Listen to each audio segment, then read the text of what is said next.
Mamos balso terapijos istorija. Tai Alfredas Tomatis, kai kūrė savo įrenginį, jisai tikrai atliko labai daug bandymų, testavimų ir jam labai buvo įdomu, kaip tas vaikas mamos įsčiose girdi, ką jisai girdi, nes jis buvo būtent ausų gydytojas ir jisai tikrai puikiai žinojo visą ausies anatomiją.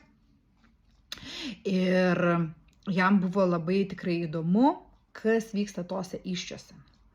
Ir vieną dieną jisai su savo geriausiu draugu ir jo žmona ir jų trimete dukryte, jie sėdėjo ir įrašė būtent jo draugo žmonos įrašą, įrašė pasaką ir po truputėlį pradėjo tą įrašą filtruoti, darė tam, viskas vyko prie pokalbio, jie diskutavo ir atlikinėjo tą filtraciją. Tuo metu 3 metų vaikas žaidė tame pačiame kambaryje ir girdėjo visus tuos įrašus. Tai priėjus prie tam tikrų filtrų, mergaitė atsisuko ir papasakojo mamai, mama, aš prisimenu. Ir jinai papasakojo, kad jinai buvo kažkokiuose kalnuose, pievoje ir jai sugrįžo tam tikri prisiminimai.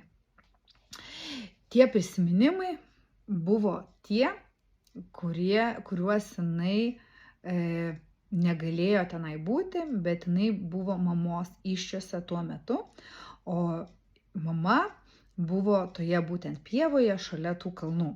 Taigi šis eksperimentas ir bandymas tiesiog prie kavos puodelio tapo kertiniu mamos balso terapijai. Tai reiškia, mes, mamos, nešiodamos vaikus įsčiose, stimuliuojame savo vaikų smegenis. Ir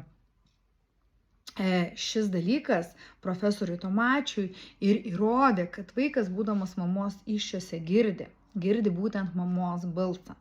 Ir taip jau dabar 10 metų, kaip Stanfordo universitetas yra tai patvirtinęs ir įrodęs moksliniais tyrimais, straipsnį mes galėsime patalpinti, kad jūs galėtumėte pasiskaityti.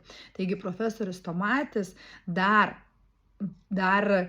prieš visus mokslinius patvirtinimus, jisai tiesiog sėdėdamas kambarį patvirtino, kad mamos balsas įrašo ir kuria vaiko smegenų tinklą. Taigi, argi mamos balsas nėra stebuklingas?